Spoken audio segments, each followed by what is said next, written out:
Antes que houvesse reis, antes que o povo lembrasse quem era, houve um menino que aprendeu a escutar.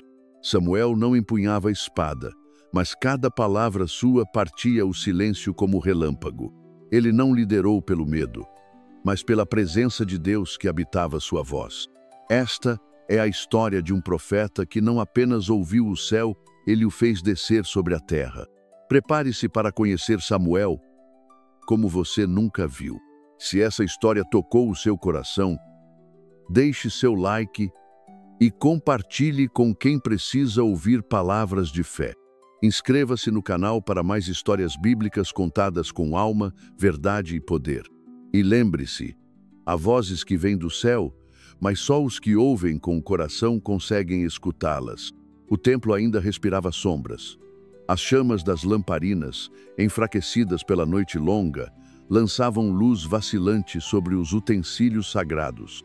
E lá, entre cortinas gastas e cheiro de incenso antigo, dormia um menino. Seu nome era Samuel. Nenhum povo o aclamava, nenhum guerreiro o temia. Mas o céu já o conhecia. Era madrugada e o mundo dormia. Mas houve um som. Não um som humano, não um sopro de vento ou um animal se movendo entre as pedras. Foi uma voz, clara, firme, cheia de propósito. Samuel. O menino acordou e correu até Eli, o velho sacerdote que o criara como filho. Pensou que fosse ele quem chamava. Mas Eli, com olhos cansados e memória fraca, mandou-o de volta à cama. Aconteceu uma segunda vez. E uma terceira. Só então Eli, lembrando-se do que havia esquecido há anos, entendeu. Era o Senhor quem chamava. Fala, Senhor, porque o teu servo ouve. Foi o que Samuel disse quando a voz o chamou novamente. E ali, naquele instante silencioso, a história mudou. O menino que ouvia tornou-se profeta. E o templo, por tanto tempo calado, voltou a ser morada da palavra viva. Naquele momento, Deus não apenas falou com Samuel. Deus acendeu nele uma missão. Uma geração que havia esquecido como ouvir agora, teria alguém que sabia escutar. E o menino, que antes varria o chão sagrado, começou a carregar o peso das revelações eternas. Os anos passaram como nuvens sobre o deserto. Samuel cresceu, e com ele cresceu a autoridade. Não usava coroa, nem empunhava espada, mas onde ele passava, o povo silenciava. Não pelo medo, mas pela presença invisível que o acompanhava. Era como se o céu o seguisse com passos de fogo. Israel, porém, era um corpo doente. As tribos estavam partidas, os sacerdotes se corrompiam e os sacrifícios tornaram-se rotina sem alma. Havia culto, mas sem arrependimento. Havia festas, mas sem temor. As palavras da lei eram lidas como quem recita algo esquecido. E mesmo os mais antigos já não sabiam discernir a voz do santo entre tantas vozes humanas. Samuel via tudo isso e doía. Cada cidade parecia uma fogueira apagada. Os olhos do povo não brilhavam mais quando ouviam o nome do Senhor. Em Siló, onde antes a arca habitava com glória, agora havia apenas lembranças, mas Samuel não se calou. Sabia que não bastava repreender. Era preciso convocar. E por isso, decidiu reunir todo o povo em Mispa. Não para a guerra, não para a política, mas para algo mais profundo, o arrependimento. Se é de todo o vosso coração que desejam voltar-se ao Senhor, então afastem os deuses estranhos e preparem o coração para ele. Foi o que Samuel disse, e suas palavras foram como lâminas cortando a apatia. Homens deixaram suas tendas. Mulheres abandonaram os ídolos escondidos. Jovens ouviram pela primeira vez que a fé não é herança, mas decisão. Em Mispa, Samuel não ergueu bandeiras, mas um altar. Não proclamou revolta, mas jejum. E o povo chorou. Derramaram água como sinal de purificação. Confessaram pecados antigos, culpas esquecidas. Era como se as pedras do chão absorvessem gerações de desobediência. Samuel, de pé, assistia. mas não como um juiz distante. Assistia como quem sentia. Cada lágrima era resposta à sua oração. Cada confissão, um degrau no retorno do povo ao seu Deus. Ele sabia que a batalha ainda viria. Mas naquele dia, a maior guerra já estava sendo vencida, a guerra contra o coração endurecido. O altar ainda ardia em Mispa. A fumaça do sacrifício subia em espirais que pareciam tocar o céu, e o povo permanecia em silêncio, como se esperasse algo que nem sabia nomear. Samuel estava ali, imóvel diante do altar, com os olhos fechados e o rosto voltado para o céu, como quem já não pertence ao chão. Era o sacerdote sem templo, o juiz sem trono, o profeta que ouvia o coração de Deus antes mesmo que ele falasse. Mas enquanto Israel se quebrantava, algo se movia nas sombras. Os filisteus, alertados sobre a reunião em Mispa, enxergaram fraqueza onde havia adoração. Seus espiões haviam relatado: estão desarmados, estão orando, estão vulneráveis. E os príncipes das cidades filisteias decidiram agir. Com seus carros de guerra, lanças reluzentes e homens treinados em sangue, marcharam rumo a Mispa. Avançavam com a certeza dos que já haviam vencido Israel antes. Vinham com arrogância, crendo que nenhuma oração poderia deter ferro, que nenhuma lágrima poderia parar lanças. Era um exército movido por confiança humana, cego à presença divina que os aguardava. O povo de Israel viu o pó subindo no horizonte. Ouviram o som dos cascos e das rodas. E o medo tentou voltar.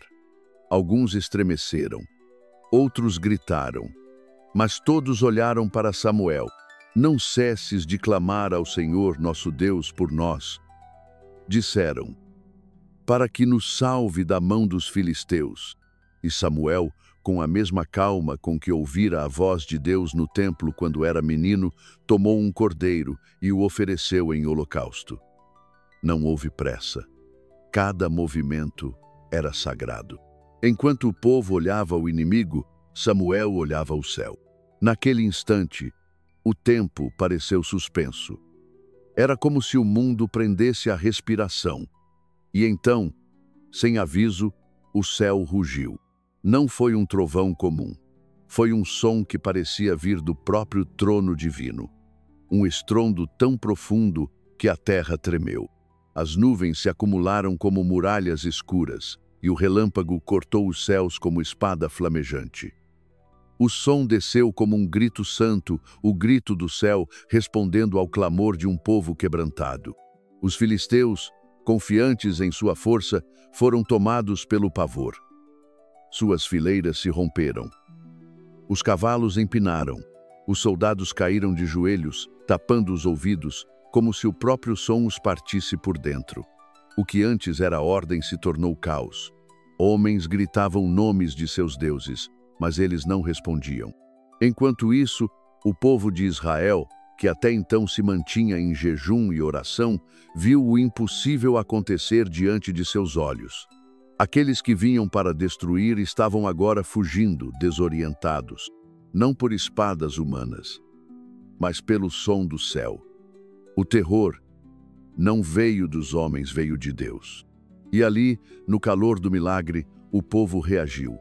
Como quem desperta de um sono profundo, os homens de Israel tomaram coragem. Com as armas que tinham, ou às vezes com as mãos nuas, correram atrás dos filisteus até Betcar. E o que começou com oração, terminou com vitória.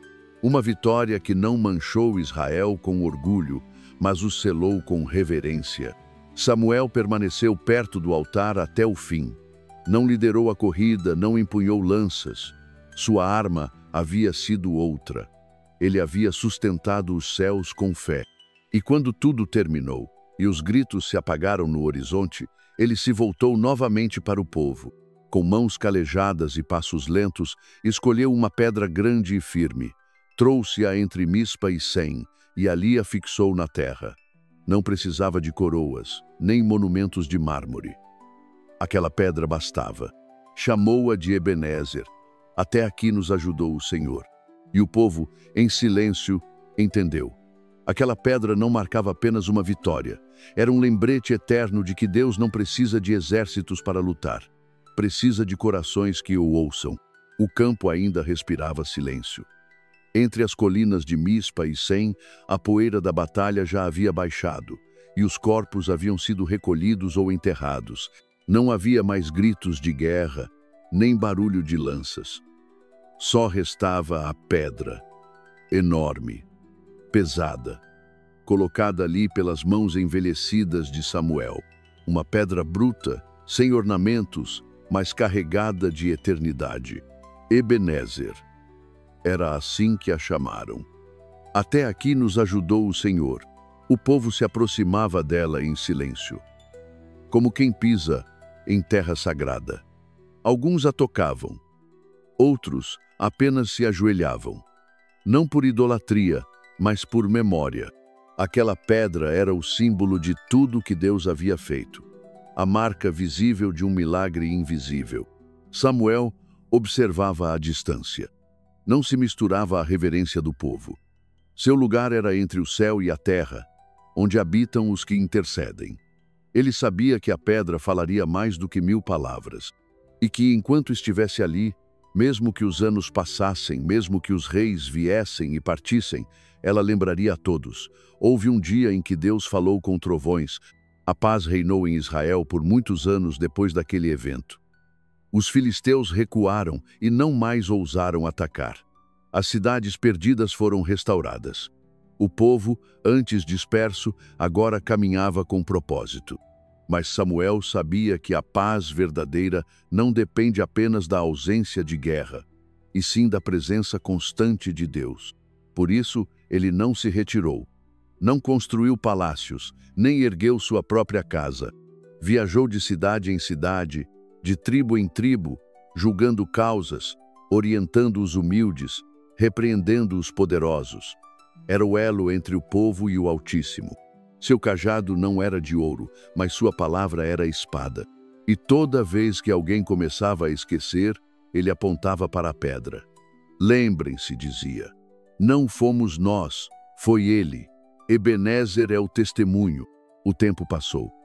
As rugas chegaram ao rosto de Samuel como marcas deixadas pela eternidade.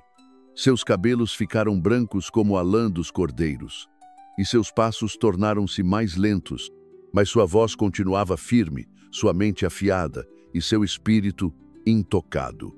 Enquanto Israel descansava, ele permanecia vigilante. Mas chegou o dia em que o povo, mesmo após tudo, voltou a desejar o que o mundo oferecia. Foram até Samuel e disseram: dá-nos um rei para que nos julgue, como tem todas as nações. Essas palavras feriram como flechas invisíveis. O profeta que havia guiado Israel com a voz e com a verdade, agora ouvia seu povo pedir por um trono humano. Samuel orou. Foi até Deus com um coração quebrado. E o Senhor, em sua paciência, respondeu: não foi a ti que rejeitaram, mas a mim. Ainda assim, Deus permitiu. Porque às vezes a liberdade também é prova, e o coração humano precisa aprender pelas mãos da própria escolha. Samuel então ungiu Saul. Depois ungiria Davi, mas sua missão maior não estava nos reis que levantou. Estava na verdade que deixou plantada. Estava na pedra, na oração, no trovão. Ele havia mostrado que a maior autoridade nasce do ouvido atento à voz de Deus. Um dia, já velho, Samuel voltou sozinho a Ebenezer.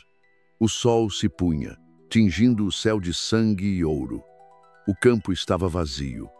A pedra seguia ali como uma sentinela do tempo. Ele se aproximou devagar, tocou sua superfície com os dedos enrugados e sorriu. Não disse nada, porque já havia dito tudo o que precisava. Seu silêncio era completo, sua missão cumprida. E quando partiu, não deixou herança de terras, nem título de glória, mas deixou algo maior. A lembrança de que um coração sincero pode fazer o céu se mover, que uma voz solitária, quando cheia da presença divina, pode mudar a história de um povo inteiro. Samuel não foi rei, Mas os reis ouviram sua voz. Ele não foi general, mas derrotou exércitos com oração. Não construiu templos, mas fez morada para Deus no meio do povo. E, acima de tudo, ergueu uma pedra para que jamais esquecessem de onde vinha a vitória. Nem todos os heróis usam espadas. Samuel venceu exércitos com fé. Levantou um povo com palavras e ouviu o céu quando a terra gritava em silêncio. Sua história não é feita de coroas nem vitórias humanas, mas de aliança, arrependimento e memória. Ebenezer não foi apenas uma pedra. Foi o eco eterno de um Deus que responde quando o coração se volta a Ele. Se essa história falou com a sua alma, deixe seu like e compartilhe com alguém que precisa lembrar de onde vem a verdadeira força. Inscreva-se no canal para mais histórias bíblicas contadas com emoção, profundidade e verdade. E lembre-se, até aqui, o Senhor nos ajudou.